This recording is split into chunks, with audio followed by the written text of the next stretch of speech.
Assalamualaikum warahmatullahi wabarakatuh. Selamat pagi, Ibu, Bapak Ibu semua yang saya hormati. Pagi Pak.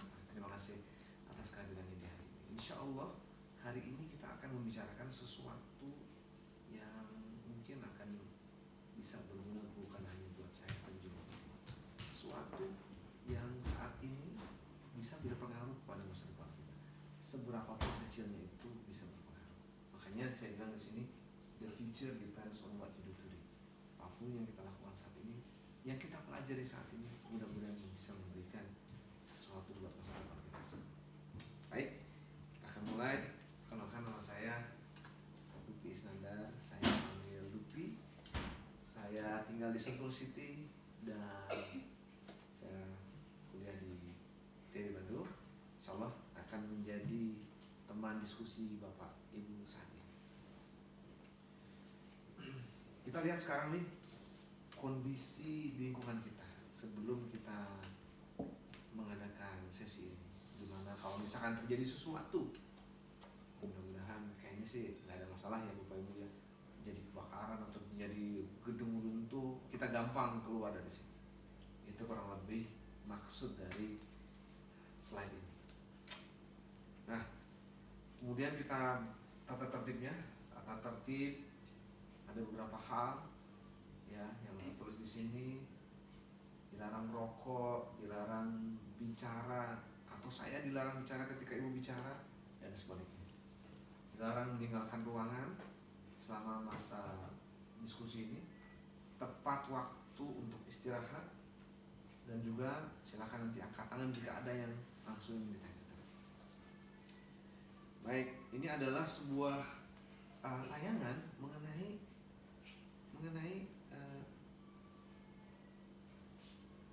bagaimana kalau kita salah transfer. Ternyata salah transfer itu tidak hanya kita, tapi bisa juga orang yang salah transfer itu ditahan, Bapak Ibu semua. Jadi ada, kalau kita terima salah uang transfer, bisa jadi kita ditahan. Ia ditahan oleh Polrestabes Surabaya sejak 20. Jadi mudah-mudahan informasi ini bisa berguna bagi semua. Mulanya, Andi mengira uang salah terima transfer itu merupakan komisi hasil penjualan mobil yang ia lakukan. 10 hari setelah terima uang salah transfer, yang bersangkutan didatangi oleh petugas bank dan diminta untuk mengembalikan uang secara kontan. Andi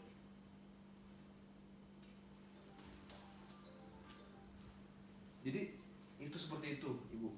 Jadi mudah-mudahan yang akan kita sharing di pagi hari ini bisa memberikan manfaat, bahwa ternyata ini perlu diatur oleh Bank Indonesia, yang mana training hari ini adalah sebuah persyaratan bagi pegawai bank mengenai pengelolaan uang rupiah, yang mana turunannya adalah Bapak Ibu harus mempunyai kemampuan untuk melakukan rekonsiliasi atau cek antara transaksi dana dan juga dokumen asalnya nanti. Jadi judul unitnya adalah unit kompetensi yang Bapak Ibu harus punyai adalah mengenai rekonsiliasi transfer. Elemennya, bagian dari kemampuan itu ada banyak. Salah satu bagian yang penting adalah memeriksa kecocokan antara hasil transfer dengan dokumen asal. Padahal sering kita terjadi hal seperti itu antara dokumen asal dan hasil transfer. Nah, di sini di dalam elemen kemampuan itu ada pengetahuan bagaimana menyocokkan hal itu. Kita akan lanjut berikutnya. Diharapkan setelah training ini Bapak Ibu semua bisa mendapatkan cara melakukan pencocokan antara transaksi dengan dokumen asal. Dan setelah training, Bapak Ibu bisa terapkan ini di dalam kehidupan, di dalam pekerjaan Bapak Ibu masing-masing. Nah, di materinya kita akan lihat bahwa materi ini adalah mengenai cara melakukan pencocokan. Pencocokan apa? Pencocokan dokumen hasil transaksi. Transaksi apa? Transaksi transfer dana dengan apa? Dengan dokumen asal. Itu adalah tujuan dari sesi hari ini. Nah, ini kurang lebih gambarannya. Jadi kita membandingkan Nah ini adalah contohnya lembar transfer. Bentuknya bisa macam-macam, tapi ini adalah contoh lembar transfer yang sudah sering kita temui di bank-bank. Nah, Bapak Ibu harus ketahui bahwa ternyata ketika kita melakukan transfer itu ada prosesnya dari bank ke BI, dan BI juga menerima dari sinyal dari bank penerima. Bisa kita transfer ke bank, tapi bisa juga tidak diterima dengan berbagai macam alasan.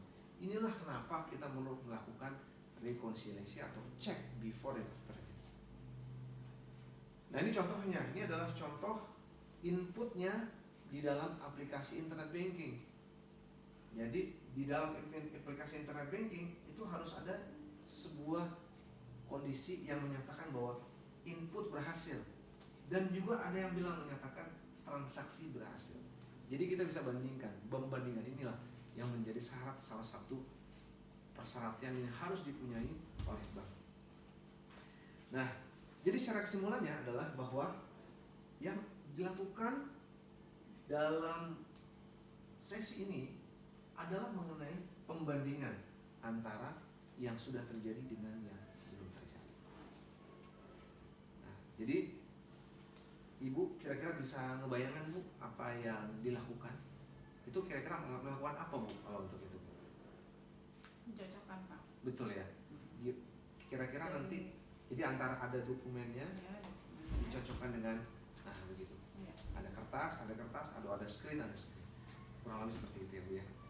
Nah, sekarang kita akan coba nih, saya mau tanya sama Ibu nih. Ya, kalau saya tanya nih, apa sih yang akan dicocokkan, A, B, atau C atau D? A Pak, dokumen transaksi dengan dokumen asalnya. Betul Ibu. Jadi antara dokumen asli dengan dokumen asal. Kemudian yang kedua Bu, Ibu bisa jawab kan nih? Apa yang harus dilakukan jika terjadi ketidakcocokan? Yang D, melihat dokumen ketentuan dan prosedur yang berlaku. Benar sekali Bu, itu bukti bahwa Ibu paham mengenai hal ini. Yang ketiga, peralatan apa yang diperlukan? Kecuali apa nih? Kecuali apa? Kecuali mobile banking apps Pak. Iya, gitu. Jadi yang ada di dalam bank itulah yang dipakai, tidak milik pribadi ini. Nah, jadi Ibu kurang lebih dapat gambaran tujuan dari training ini apa kira-kira? Itu tadi mencocokkan antara dokumen asalnya dengan dokumen transaksinya. Benar Ibu Kathy. Dan ini adalah yang terakhir, perlengkapan apa yang dibutuhkan Bu untuk melakukan ini? Cek ini. Seperti tadi ada kayak semacam alat hitung, terus udah gitu juga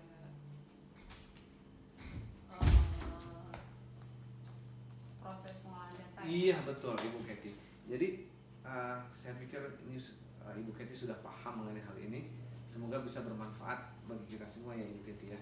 Ya, Pak. Sekali lagi terima kasih atas sesi hari ini. Ya. Semoga menjadi manfaat bagi kita semua. Selamat Makasih pagi Bu. Pak. Selamat pagi. Selamat pagi.